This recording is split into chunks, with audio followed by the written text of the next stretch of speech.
Zelensky अपने देश के हिसाब से वो अपने इंटरेस्ट देख रहे हैं। अभी तक जैसे माना जा रहा है कि जो भी डील जाएगी, पर उससे पहले मैं एक कदम पीछे आता हूं।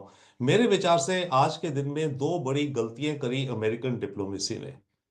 सबसे पहले गलती तो ये करी, ये चीजें जो गिल्ले शिकवे थे, ये तो होमवर्क पहले हो जाने चाहिए थे इस मीटिंग होने से पहले, इनके स्टेट डिपार्टमेंट के ऑफिशियल्स और यूक्रेन फॉरेन मिनिस्ट्री के साथ।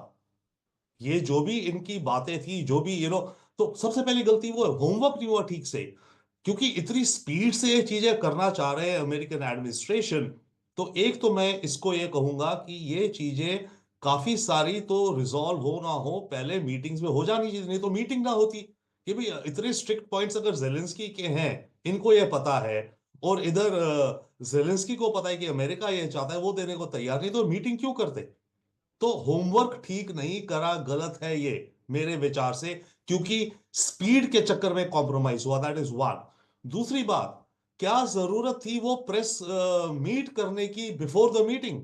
पहली बात तो होमवर्क नहीं करा गया था सफिशिएंटली दोनों पार्टीज की तरफ से। दोनों पार्टीज में अमेरिका की ज्यादा रिस्पॉन्सिबिलिटी, क्योंकि अमेरिका ही लीड कर रहा है, राइट? होमवर्क होना चाहिए था बेहतर, इससे पहले कि दोनों लीडर्स इन हालात में मिलते। दूसरी बात, ये जो प्रेस मीट करनी थी जेलेंस्की और ट्रंप के साथ, कोई जरूरत नहीं थी ना ये करने की। जब इन्हें पता है कि अक्यूट बातें होंगी, हाई प्रेशर होगा, पहले जाकर ये सीधे कमरे में बैठते, प्रेस को बोलते वेट करो, हम 2 घंटे बाद आएंगे तब बात करेंगे। बंद कमरे में जाके जो गिल्ले शिकवे थे जो इनको निकालने थे आपस में, आप देखिए जो भी बात हुई, ट्रंप और वैंस से जाके बात करनी शुरू कर दी कि बाइडन के टाइम में तुम पेंसिल्वेनिया गए, वहां से जहां आर्म्स आती थी और मैन्युफैक्चरिंग थी, और क्योंकि इलेक्शन थी तो तुमने बाइडन को सपोर्ट कर दिया।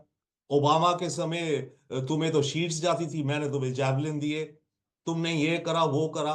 तो ये जो सारे अंदर के उबाल थे इनके, इनको क्लोज डोर में निकालते, जितनी भी बात करते जेलेंस्की से। ठीक है, बाहर आके कहते ओके डील नहीं बनी, वो एक अलग बात होती। तो ये मेरे ख्याल से ये दोनों चीजें, आई मीन आई थिंक, मैं हम्बली ये कहना चाहूंगा कि ये दोनों चीजें बहुत मिस्टेकनली एग्जीक्यूट करी गई, होमवर्क नहीं करा गया।